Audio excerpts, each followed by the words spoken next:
жеңил атлетиканы тандап алган себеби мен окуучу маалымда 11-класстарымда чуркап жүргөм.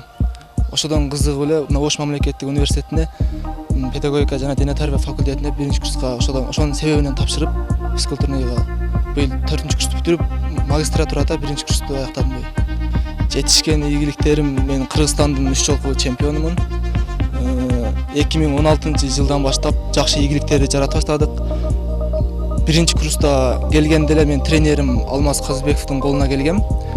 Мен бир тренерде тренировка алып келдим 5 жылдан бери. Ошо тренеримдин жакшы мээнети болду. Ошонун себептеринен мен ийгиликтердин аркасында тренерим турат деп ойлойм. Кыргызстандын 3 жолку чемпиону болдум. Международный соревнованияда кече Ысыккөлдө өттү. 10 километрден 1-месттен алдым. Чемпионат Азия болду Катарда. Ал жерде 45 мамлекет катышты. Ал жерде жакшы ийгиликтер жараттык. Кече жакында эле Европада Руменияда болду. Ал жерде дагы көптөгөн өлкөлөр келди. Ал жерде да жакшы ийгиликтерди жараттык. Даярдыктар күнүнө 2 мал тренировка болот. Сары кеч. Сборго чыгабыз тоого. Жылына бир 3 жолу, 4 жолу сборго чыгабыз бийик абаларга.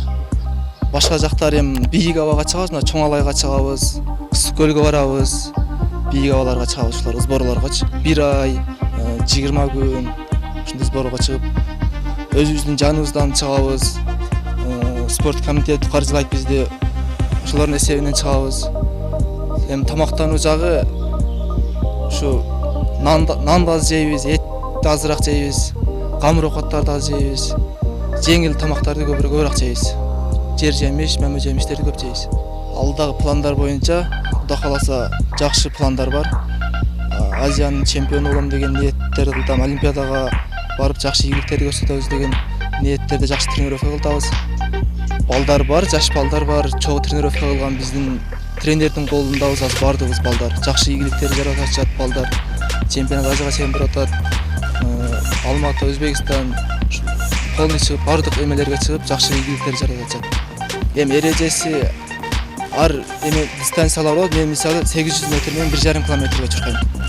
Бул дистанциянын өзүнүн тренировкасы болот, бөлөкчө. 100 метр, 200 метрге чуркагандардын ал тренировкасы анын өзүнчө бөлөк болот. Айырмачылыгы ал короткий болот. Биз дальныйга кетебиз. Экөөнүн тренировкасы эки бөлөк. Футбол менен баскетбол дегендей эле экиге бөлүнөт бул деле.